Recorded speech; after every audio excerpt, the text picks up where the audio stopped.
Hey guys, welcome again to another episode of Conversations with Roland. I am your host, Roland.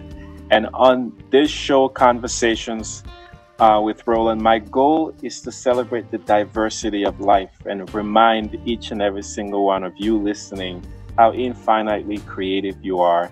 And that essentially my understanding is we are these infinite beings having a temporary experience here on Earth, designed to teach us all how infinitely creative we are and to express and experience an infinite array of creative things that we can come up with. And in so doing, we're teaching and learning from each other and generating a ton of information, which we use to generate more information, essentially. But today, I am super excited. I'm very, very happy for my next guest, Paola Castro, who is talking to me tonight from Costa Rica. A little bit about Paola. She is, first of all, a beautiful, beautiful being, an amazing soul. And she's also an inspirational speaker.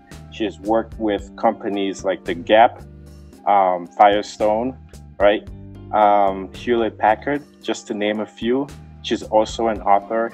Her website's got a ton of information to help you heal, which we will get into in this conversation, along with Freedom University, etc. But tonight, Paola is here to tell us what she's working on and how we can heal, essentially. So, Paola, welcome. How are you, my friend? Thank you, Roland. Thank you so much. I am good. I'm honored to be here and so happy that you're doing this. So thank you for showing up this way. I'm so happy for you. And people that get to listen to you and your guests. Oh yeah, no, I appreciate it. Thank you much. This funny story how this started. This started because I wrote the book and I wanted to get the word out about the book. And then I thought, what's one good way to do it than to talk about the book over multiple episodes of conversation with people who have like-minded ideas or even different ideas, just to have that ability to see where I'm falling short in understanding this. And I thought, man, why don't you start a podcast or something and just talk to friends that you've met along the way who have been instrumental in my growth and bring them on and have them share their story and their understanding too. So that's how it came about. Great idea, Roland. Yeah. So Paola, a lot of my guests or the folks listening might not know who you are. And so if we want to start and just tell us your story a little bit, how you got into being an inspirational sort of life coach, spiritual, spiritual expert in a sense, and talking to folks. Yeah. Well, I would say I'm a seeker. I remember being 5 years old and asking my nanny, where do we come from? And she would tell me a story.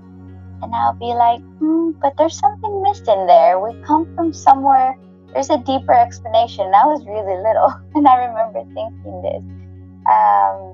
And so from a very young age, I've been very curious about where we come from and what is this all about. And I remember being in high school and wanting to know about my friends' lives and finding solutions. And then I went into college, and I remember I studied business, but still I would still be so interested in personal development, and especially when I was going through pain, where I was going through a breakup or which is very normal in women, not all, but women. I would remember feeling inadequate in my body, having a really intense relationship with myself, not very loving thoughts, but always thinking there must be something else. There must be a way of living life differently.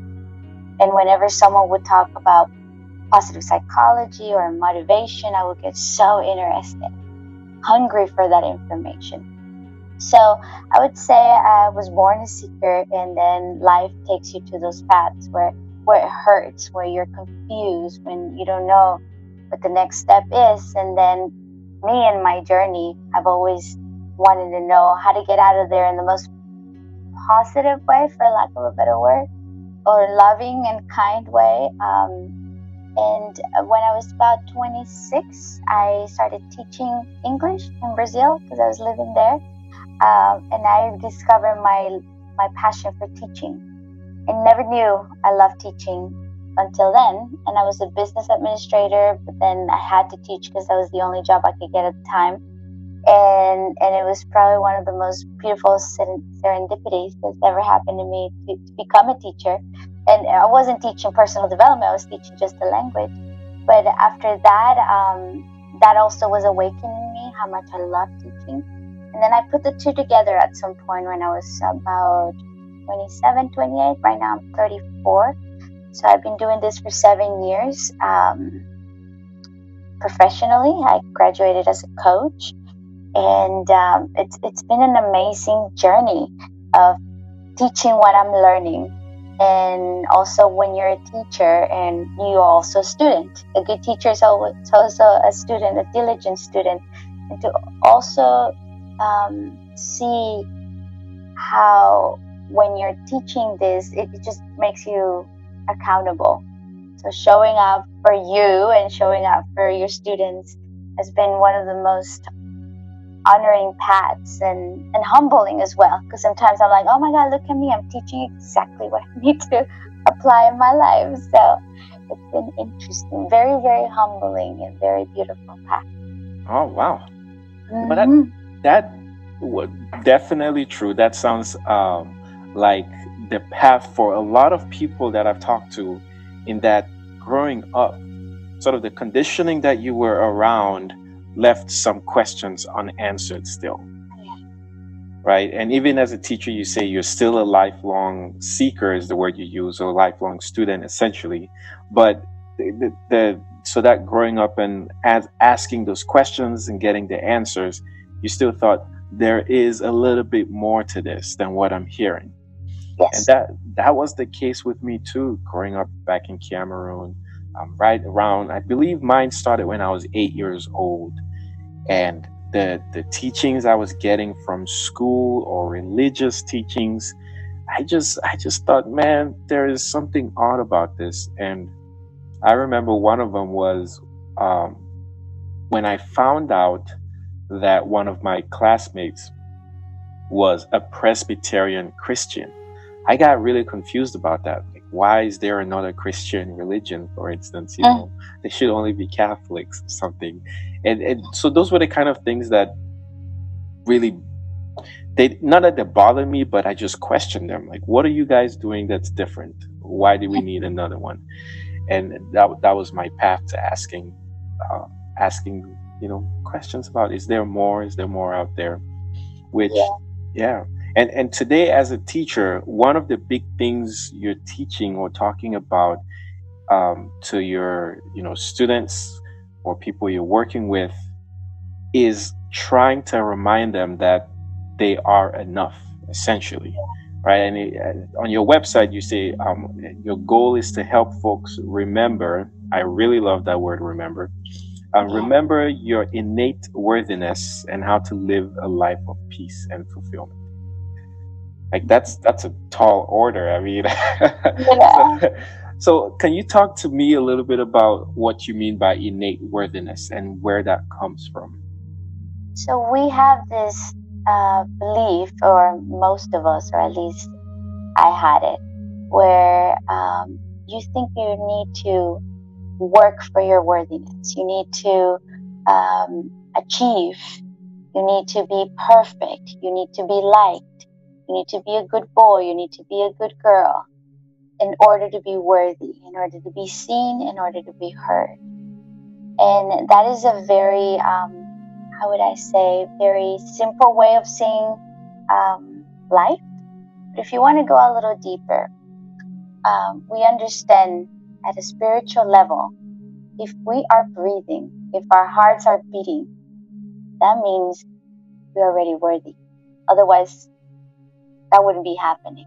Just by the fact that we are here alive on this earth, it's the only evidence we need to know that we are worthy. So that's our innate worthiness. And I remember one time asking myself, but if you think you are enough and you're worthy, then you wouldn't try anymore. You would just stay in a couch, all day long waiting for something to happen. Because you think, well, I'm enough. I don't have to do anything. I'm cool here.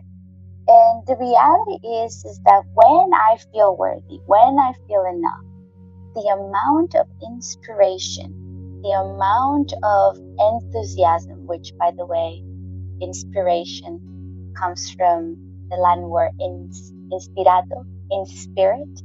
When you are in alignment with intelligence, when you're enthusiastic, which comes from the Greek in theos, in God, or in whatever means God to you, love, it flows through you, and then you want to keep growing and expanding yourself. So, like you, I love the verb remembering. Also, we've been learning, I need to get there. I need to get enlightened. I need to,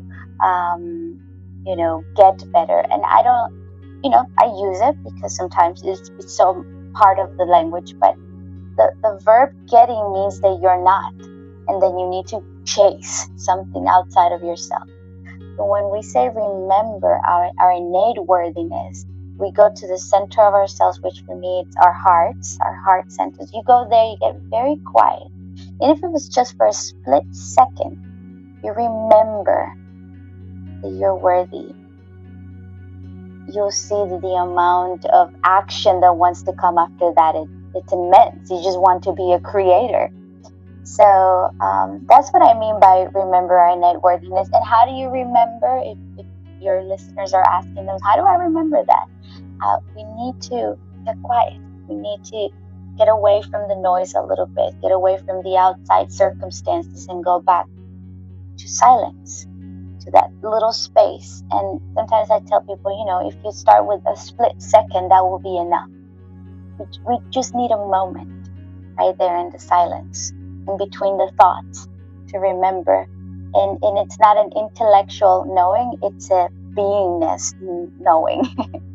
I don't know if you say it like that, but you know it with your beingness, with your heartbeat, with your breath. Yes, true. And I do have, before we go into even how to remember, and I'm very passionate about that piece because I certainly remembered August 21st last year, before I actually came to Rhythmia. And I remembered by, trying to quiet my mind as much as possible and just being what I call a chronic meditator. I meditated every day for like 4 years straight, and that's how I remembered. And you're right, it's really a remembrance, because in the moment it happened, I honestly didn't feel like I was discovering something new. It was a bunch of aha moments of, oh my goodness, I already knew this and I had forgotten. And it was, the first words that came out of my mouth was, oh my goodness, I remember. It wasn't, oh my goodness, I have discovered, right? Or and then it's like, this was within me the whole time. But I love that you also talked about inspiration means being in spirit, right? And you're expressing when you're in alignment with your spirit. And so, in your perspective, Paola, what do you think causes you to be out of alignment, essentially? Like, how do we get out of alignment? That we have to work to get back and then express that, express ourselves from that new space. First, I want to begin saying that being out of alignment or getting out of alignment, it's part of the human experience. So one of the things that I've learned in this path is not about being perfect or becoming perfect or so enlightened that you don't ever have a difficult circumstance in your life. I think getting out of alignment, it's part of this human experience. We remember, and then there's some days where you forget, and then you remember again. I always like to call it, I always like to bring the analogy of a bird flying. It opens its wings and it closes its wings. It opens and it closes. It's like the breath. It inhales and exhales. It expands, it contracts. So in our context, we remember, we forget. days we get in alignment, some days we get out of alignment. So I just wanted to begin with that, to not beat ourselves up when we get out of alignment, because it is going to happen as you mature spiritually. Those moments where you get out of alignment are going to be shorter, but it will happen. Or perhaps if you get to a space where you're like super strong, maybe those people that have gotten to that space of samadhi. What's the name of it? Yeah, like samadhi is one of them. That maybe it doesn't happen, but in my path, I've seen that it is part of the path. Now, I've seen that I get out of alignment when I get too caught up in my external circumstances. Life can get very busy with the things that we need to do. We get in the rat race, and I don't know if you heard that phrase that Bob Marley said, even if you win the rat race, you're still going to be a rat. Right? So we get in the rat race, we wake up every morning, we know we need to get a lot done, and then we go Monday to Friday, and then we wait for the weekend because maybe we're going to get some rest, but then the weekend comes and you're so committed to all these things that you don't even want to do. Then the weekend goes again, and then it's like the non-stop busyness and noise, which we can call the rat race. Also, the pain of life, which, by the way, sometimes is inevitable, but the suffering that comes out of the pain, I don't know if you've heard that phrase too, that pain is inevitable, but suffering is a choice. The pain will come into our lives. You know, you are in a relationship and you have a breakup, or you work really hard for a project and the project doesn't go well. All those disappointments that we have, they could get us out of alignment. And not only that, the beliefs that we have about those circumstances and the meaning that we give to those circumstances that will bring pain, suffering. So all of those things can get us out of alignment. Being constantly on our phones, not dedicating any time to silence, being pleasers, always trying to please everyone's needs, being givers, always giving without giving to ourselves. So there are many, many habits that we have, plus the noise of life, plus the circumstances that can get us out of alignment. So yeah, there's a lot of noise that could get us out of alignment. That would be the answer.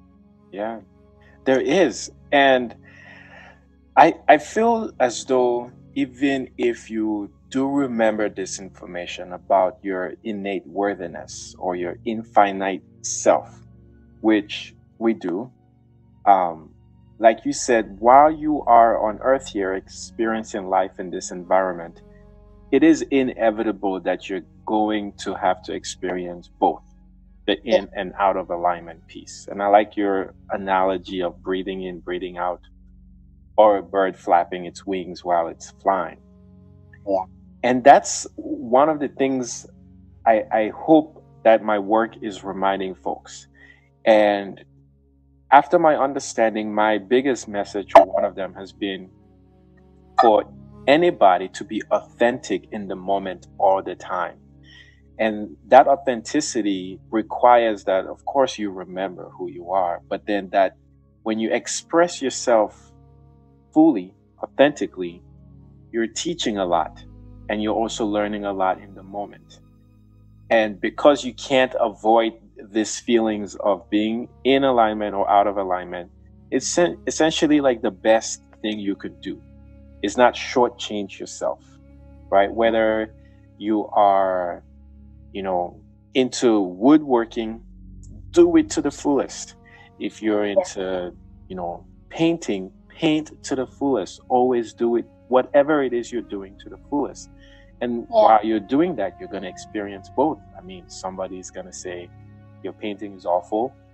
You're going to run out of paint and try to go to the store to get it, but the store is not going to have it. You're going to have to deal with some delays. Somebody's going to say, you spent too much time painting, and then you don't essentially spend time on something else. And because that's what the Earth life environment requires or expects us to experience, I'm a big proponent of be authentic. If you feel sad, express it, recognize it, and then try to move that needle away from sadness to at least neutral and then maybe happy. But don't go overboard on either one of the sides, because you end up then, I mean, you're always going to come back. And when you come back for the balance, you're just going to have to come back much. But yeah, no, that's true. You also talk about HeartMath science on your website, and that's something I would love for you to explain a little bit more about, if you don't mind. Yes. Well, the HeartMath Institute is an institute in California that's been studying the heart for the last 30 plus years. And they have found out that there are neurons in the heart, that there's more communication coming out of the heart than out of the brain. There's more, there's more signals being emitted by the heart.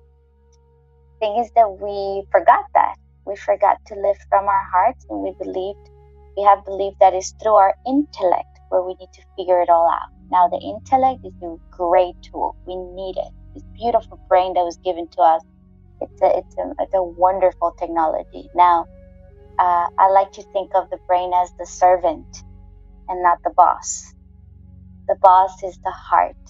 And so when I discovered HeartMath and I saw their curriculum, I was like, oh my God, they are speaking my language. And what I loved about what they do is that they have studied the heart with science. So it's not only, oh, I feel that my heart has a lot of wisdom. It's like they have seen it over and over again. When you get into a space of coherence, and this is by your heart rate, they can monitor it. In fact, I have a little monitor here that I can put in my ear and monitor how my heart is doing. Now, you don't have to do that to get into your heart. That's just part of the science behind the HeartMath. When you get into a space of coherence, meaning when you get into a space of gratitude, appreciation, compassion, forgiveness, you have access to a lot of wisdom. You have access to all of the answers you're looking. Because inside of all of us lives a very, very wise guru. And we're very accustomed to ask for help and advice. And I think that's amazing. If you're struggling, ask for help. Now, as you keep developing, as you are practicing and learning personal development, spiritual development, you see that the stronger you get in being in your body, in being in yourself, in your existence. And then less and less you start asking for advice, and more you start going within to get the answers. Now, I'm not saying it's not a great thing to have a mentor or someone that has lived more than you to give you great advice, or listen to teachers. That's amazing. And I always invite everyone, and I invite myself when I tend to forget, to go back within, because no one knows better than you how to live your life. I mean, even if you're a great teacher, if a great teacher sits in front of me and I ask for advice, at the end of the day, that teacher is not going to know as much as I know about myself. So HeartMath taught me some techniques in how to access your heart coherence, your heart wisdom, how to be more resilient. They refer to resilience as the capacity to overcome hard circumstances, and not only overcome, to prepare before it happens, and after it happens to go back to homeostasis, or to go back to stability. So resilience is like a battery, or some other teachers call it a muscle. And let's use the analogy of the battery. When that battery is charged up, you're more resilient. And so your boss gives you that nasty comment, or someone cuts you off in the freeway, and you don't react to it. You are more grounded, more in your center. You can access more wisdom. When you're running out of battery, when resilience is low, you tend to be more reactive. You tend to send that text that you're like, oh my God, why did I send that text? I knew I didn't have to send that text. Or why did I say that to my spouse? I love her so much, but I overreacted in the moment. So HeartMath teaches you how to recharge your battery every day by every day connecting to your heart, to your center. And I loved when we were talking about getting out of alignment, or feeling sad or feeling happy. I think when you connect to the heart, it's not about polarity, it's not about positive or negative. It's by getting in the middle, in the center. So if you're feeling sadness because something happened, you go back to the center, and it's not that you're denying the sadness, but it's that you're being a space for sadness to coexist, and yet go right there in the center of your beingness and ask your own wisdom, what is my next step? How can I just put one foot in front of the other? Let's say you're going through devastation. And if you're feeling super happy and super blissful, you go into the center of your beingness and you ask your wisdom, how can I share this with wisdom? How can I be graceful about this emotionality and share it to the world? So it's not about extremes, it's about the middle. And that middle point, only you know what that is. And that is why it's such a beautiful experience to learn how to go to your center. It is, which kind of leads me to this other question, Paola. If I'm hearing this for the first time, how can I do that, right? If life has gotten me to a point where I can't move forward and I don't know what it means to get to my center. Personally, I mean, I understand because I meditate all the time and that's how I'm able. But for someone who is listening for the first time is, Paola, what the heck, how can I do this? What are some practical steps I can take to get to my center and then trust it?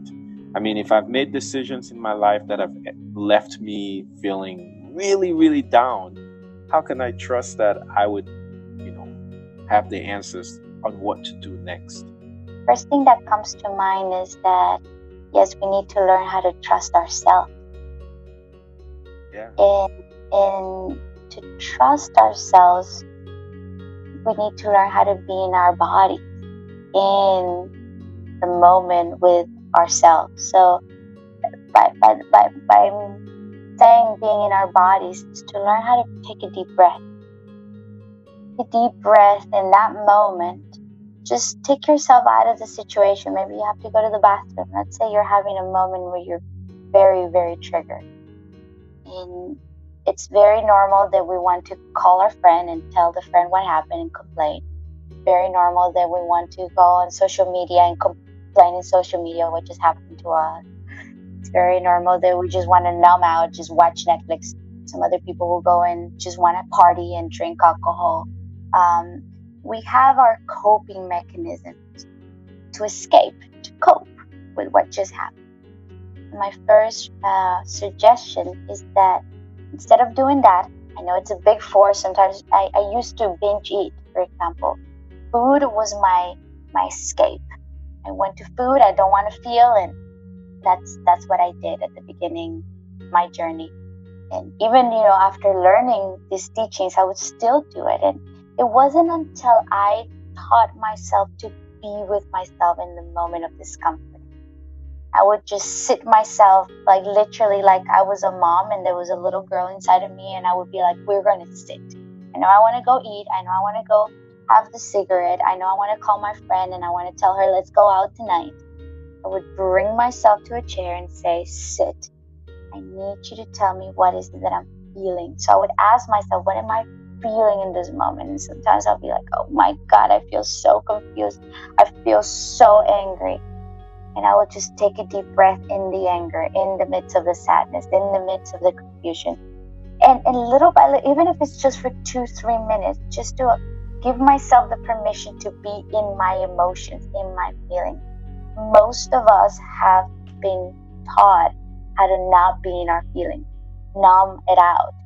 And, corporations have done a great job in us doing exactly what they want us to do, which is go buy the next thing, go eat some food, just try to look a certain way, because once you have all of that, then your life will be better. And, when it comes to marketing, it's a great strategy that you're numbing out. But when it comes to your own personal growth and spiritual growth, I suggest let's learn first how to be with ourselves, be with our feelings. And then once we do that, we start little by little trusting that it is okay to be in our feelings, to be with ourselves. And once you start trusting, and this is a practice, I would love to say it's a 1, 2, 3 step, but sometimes you just do it at the same time or in the same moment. I'm going to go sit with myself, I'm going to take a couple deep breaths, and I'm going to breathe into my heart. HeartMath taught us a technique is called heart coherence breathing. And it's a technique where you sit down and you breathe in 5 seconds in, 5 seconds out. And in those 5 seconds, what you're doing is that you are bringing your nervous system into a state of calmness. You're sending a signal to your body that you're alright. You're not dying. Everything's going to be alright.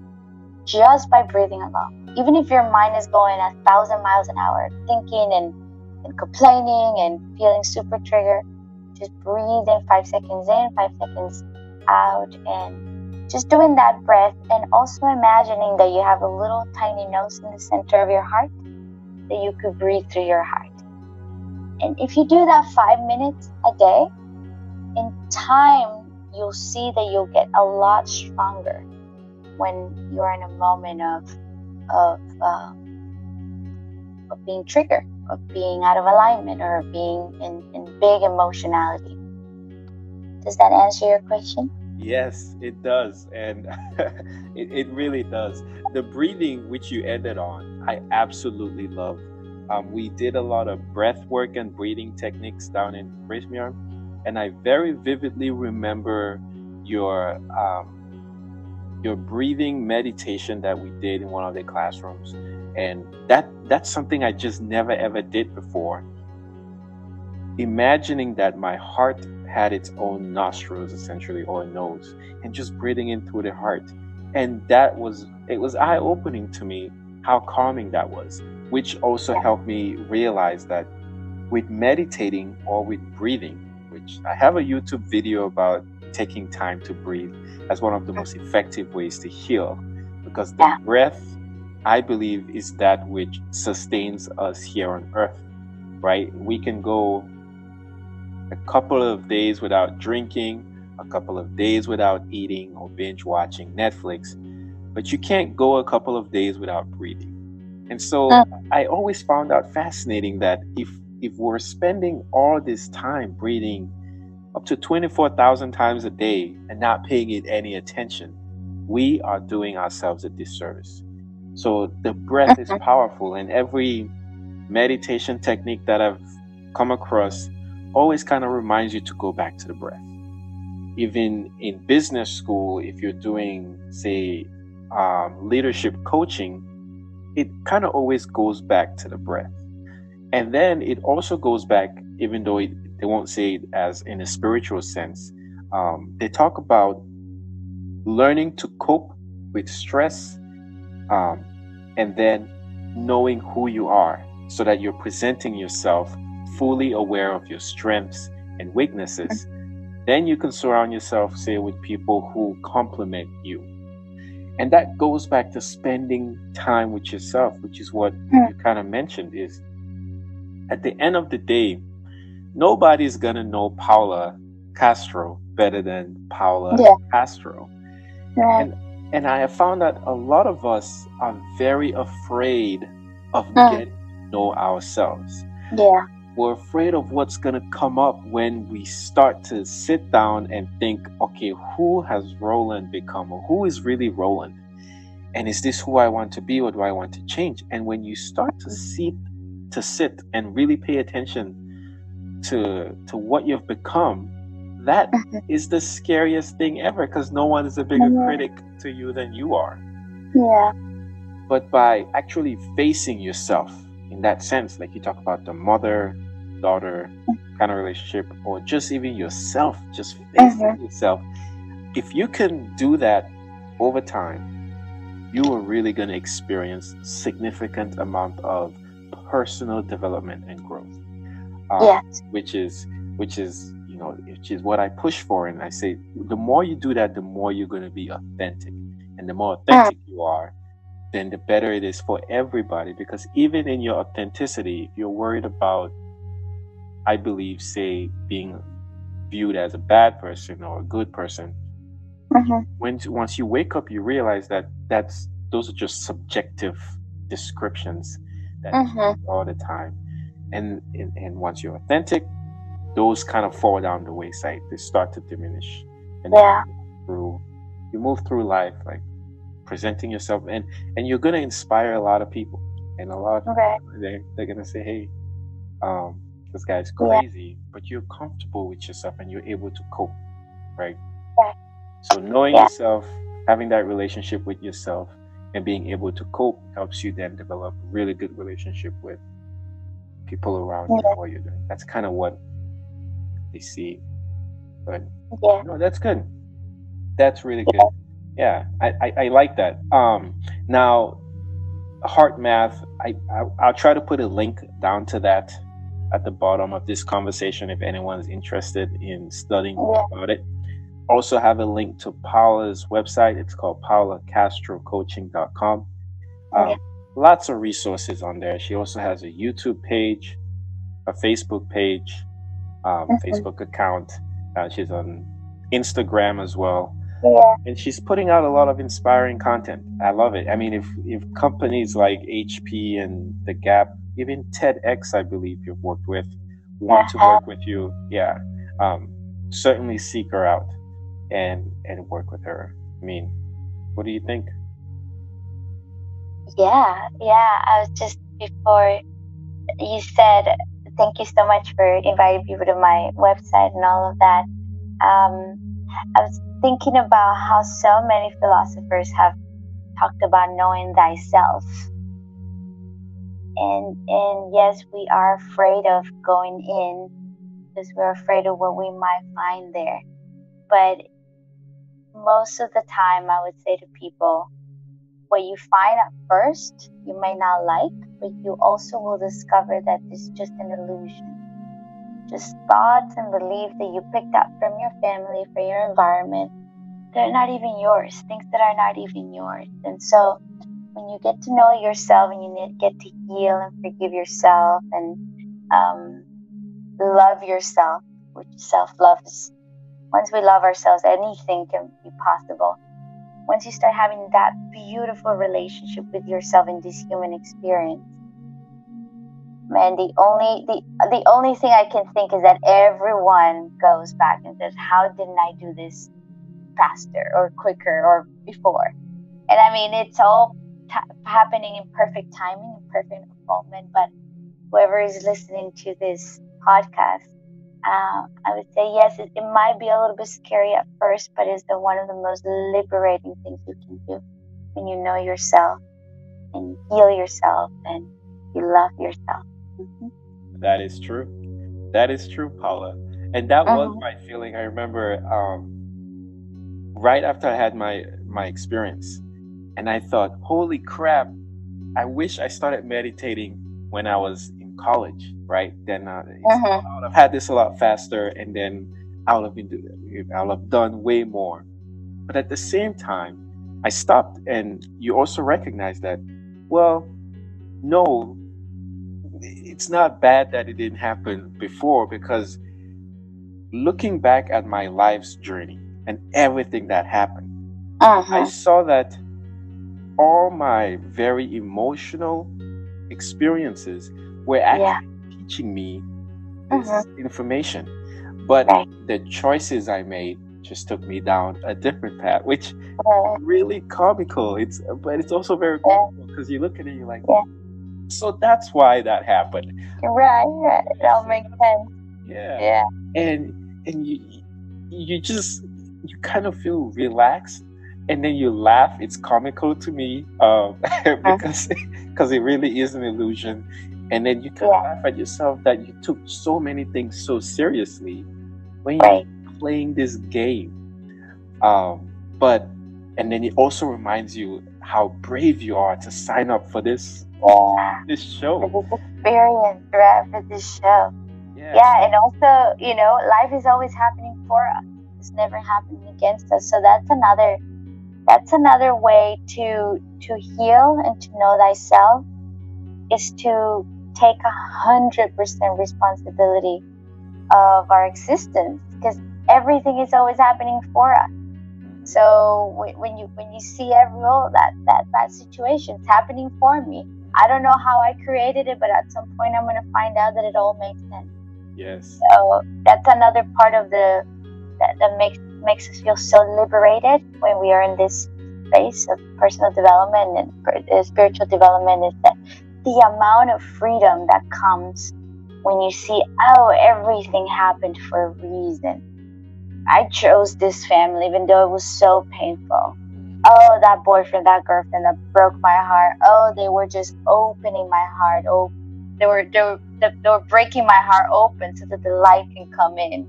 You know, so you start seeing all these synchronicities, and you're no longer a victim. Yes. And when you're no longer a victim, you become a creator. So yeah. Yeah. It's true. It's a huge perspective change. It really is. And you can't go back from it. You can't unsee it, like this didn't happen. Which was part of the reason why I decided to go to Rhythmia.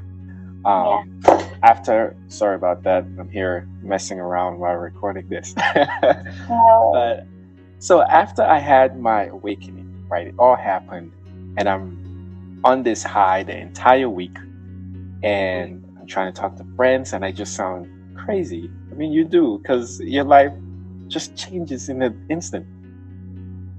I got the good sense to put it all down on paper. So I wrote my book, I wrote it all out, and I had written basically the entire book was written, just not organized as well as after working with an editor, etc. Okay. But in regular, human fashion, doubt crept in. Like, is this legit? I need to confirm this information. And even though I knew I didn't need to, just my fear again came up, like, okay, you need to confirm this. Now, before this, I had heard about, plant medicine and wanted to do it and didn't know where. Then Rhythmia came about, and I actually looked at Rhythmia for a little under a year before I finally did the final, okay, I'm going. But now I had a good reason, I just had this, awakening, and I need to confirm it. So it just happened to me through years of meditating. What would happen if, I was under this kind of environment and space? What would I learn? What can I confirm? Would I learn something new or different? So that was my reason for going, which is where we met. And that trip was amazing. And it confirmed, and it even took things to a whole other level.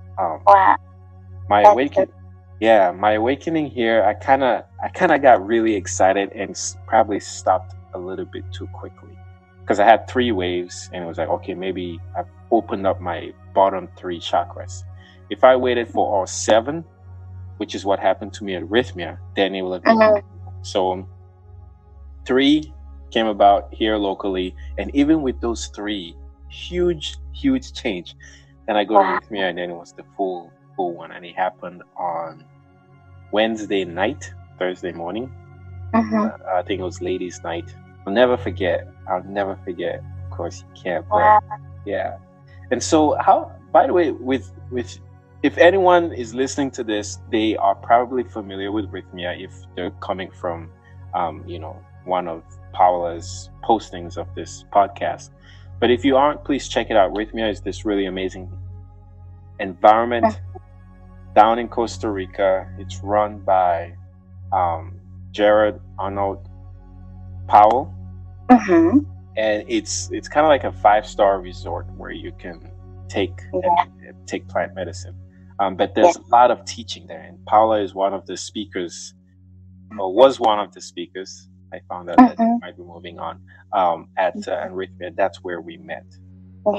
Yes, it's a magical place. It's a place of healing and a very, very safe environment to heal yourself. So I recommend it to everyone. I've been there for 5 years, and it has transformed my life incredibly. So in ways that are beyond my wildest dreams. Yeah. I'm so glad Rhythmia found me and I found Rhythmia, and it's amazing. Yeah. And also a very safe environment. That's my favorite part about Rhythmia, especially for people that are, not super adventurous. They want to do this in the jungle. So they want to make sure that they can surrender in a safe environment. So yeah. No, it is. It's amazing. I certainly enjoyed my time there, and even if you don't partake in plant medicine, attending the classes, talking to folks like Paola and everyone who has workshops, all amazing. The environment is it's like the vibration there is higher than everywhere. The food, the dogs. That's so cute. Yeah, pretty cool. Paola, we're kind of getting close to a little bit under an hour here, but if there's, we've touched a lot about how the Earth life experience is kind of designed for us to experience the expansion and the contraction, and then how we can forget and remember, but and how we're this, amazing co-creators. If you can put it all to a head, kind of summarize it for the listeners, right, who are still doubting, like what you would tell someone if they came to you as a coach and say, "Hey, Paola, help me out with this issue that I'm dealing with. Where can I begin? What are some practical tools, other than, what are some practical tools that I can take advantage of to help me to start to heal and feel empowered, feel this freedom that we're all seeking?" I would start asking the person what is the story they're telling themselves. So, and the reason why I phrase it that way is because we believe our thoughts, and we think we are our thoughts, we are our circumstances, and we are a victim of all of it. So I would just start asking the person, just say it out loud. What's the story? And don't tell me the story before you say the phrase, the story that I'm telling myself is. Because when you say that phrase before you tell your story, you're going to hear yourself saying, this is a story. And stories can be true and stories can be false. And I would say 99% of the stories that we tell ourselves have been misconceptions that we had from the time we were 6 or 7 years old. Beliefs that we picked up that are run in our family.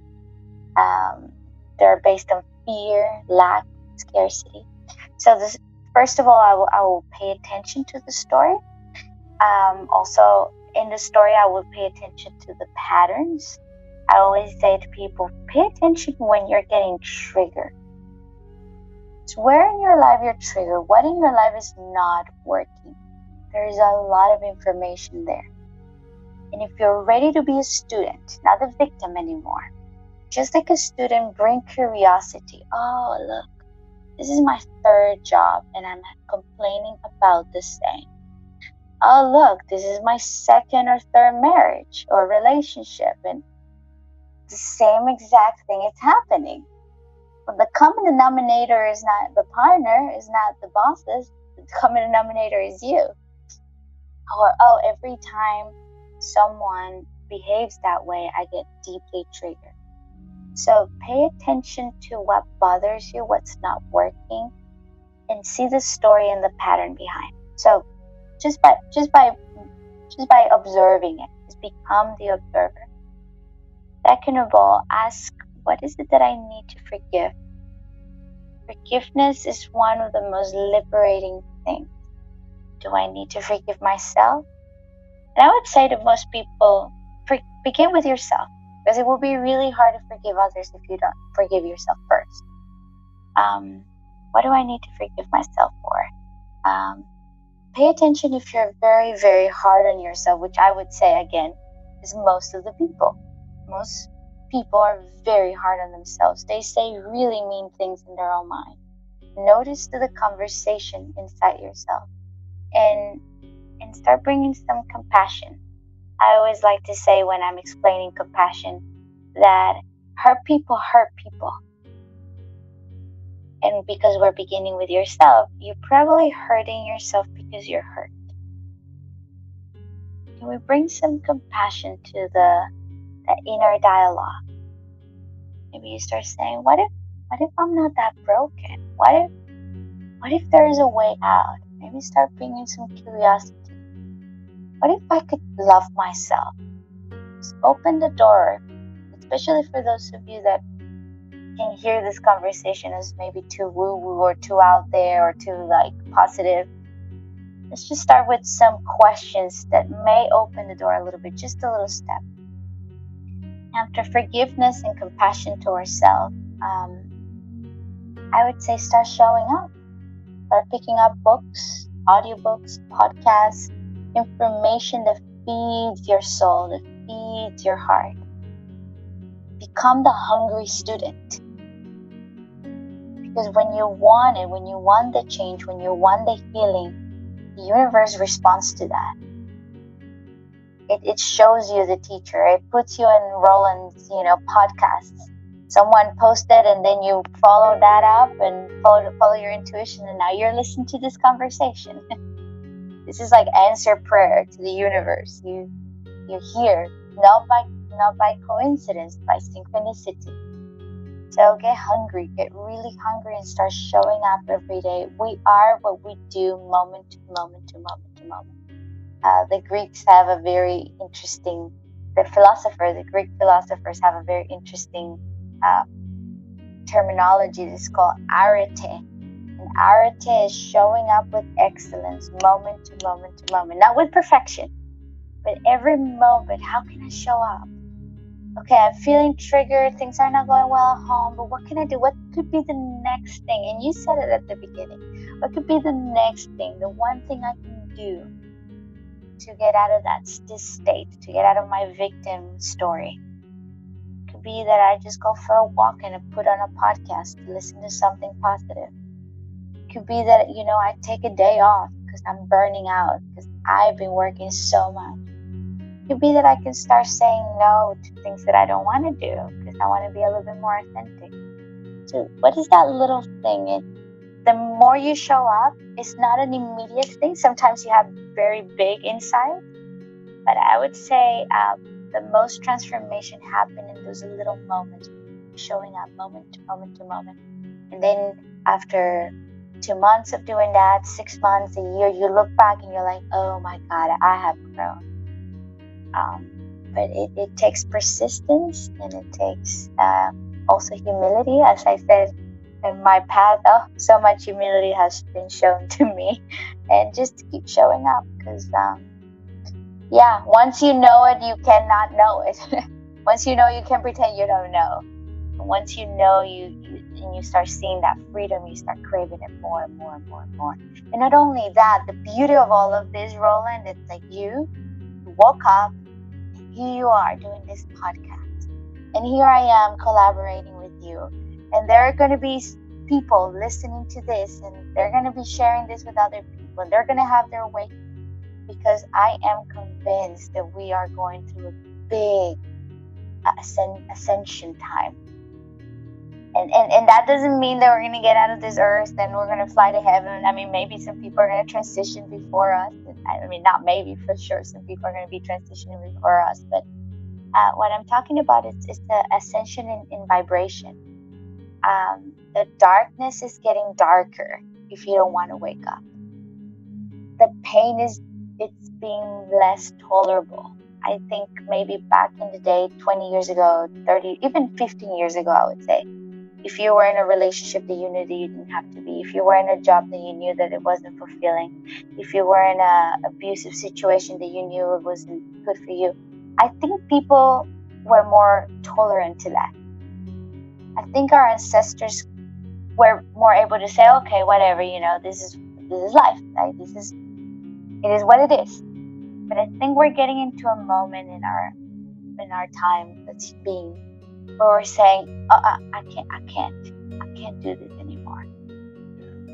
So and that is just evidence for all of us that we're waking up. So Roland, I am so proud, and I acknowledge you for doing this. Thank you so much. No, I appreciate it. And Yeah. I got to give a shout out to our ancestors, which a lot of them might have been us in past lives and previous lives. But, like they were setting the foundation for us to build on. Yeah. And the souls that incarnate after us are going to be grounding a whole different type of energy that even I can't imagine. I don't know what it's going to be. But Paola, like I said, guys, Paola is so amazing. You can definitely hear the passion in her motivational speaking come out when she's kind of telling you this. And just to recap, right, you want to start, she said here, by telling yourself the story that you're telling yourself, which a lot of times are not even your story, they're a false story. And then from there, kind of figure out what in your life is not working, right? Observe when you get triggered. And I think that takes work, but it's certainly doable. It's something that I do regularly. And my meditating practice helps because it kind of lets you just sit and pay attention to what's happening instead of always just reacting. And then when you do that, you can, start to identify when repeating patterns happen in your life, right?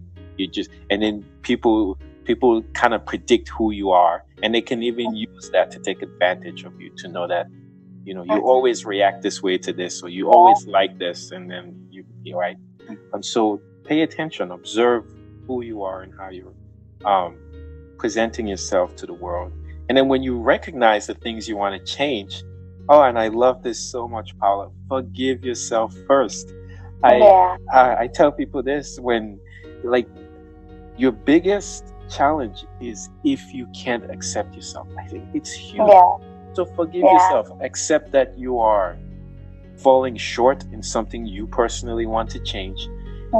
And then as soon as you recognize that and forgive yourself, you're giving yourself the leeway to make the change. As soon as you accept, I'm short here, then you're no longer short. You now know how to change. And then, that moving forward involves, like you said, Paola, which I love, is bringing compassion, accepting that I'm short. And as soon as you go from there, show yourself compassion, take baby steps, start making the change, and start asking yourself, well, if I don't like X, Y, Z about me, what if I was like this? And then this is so practical, all right? And then show up. Like she said, listen to the podcast, download Paola's free, she's got a free ebook on her website. Buy Who and Why You Are, read it, review, connect with either one of us and ask questions. With Paola, she's definitely doing this and she's a pro at it. But it's such simple, practical advice. I love it. I really do appreciate it. Thank you so much. Thank you. Thank you, Roland. I appreciate you, and I appreciate that you're doing this podcast, and it was so much fun to share with all of you. Yeah, it was so much fun to learn and get remembrance here of a lot of the things that, again, we all know, but kind of forget every now and then. So, hey, tell me this. You told me you're getting ready to move and leave Rhythmia, which it's kind of sad, but I understand that change is inevitable. But regardless of where you end up, I would love to have you back on, Paola. We can even talk more. Yeah, we can talk more about this ascension, the ascension that you mentioned with the shift in vibration that we're dealing with. I would love to get into that in another talk. For sure, I will be honored to be back. So yes, awesome. Yeah. All right, guys. Please connect with Paola on her website, paolacastrocoaching.com. And she's also on Instagram at Paola Coaching, at Paola Castro Coaching. I'll put all of that. And she also has a Facebook page, same thing, at Paola Castro Coaching. Yours truly, Roland. I am on Instagram and Twitter at awake_RA. Got a Facebook page at meditation_RA. The book's available through any of your favorite retailers. The Kindle version's available too in the Nook. And Paola's got an awesome YouTube channel too, with a lot of videos, inspirational videos that I think would benefit you. Just a reminder, if anything else, to kind of take the power back into your own hands and then live a life of fulfillment and peace, like she says. Yeah. Thank you so much, Paola. Thank you, Roland. Thank you.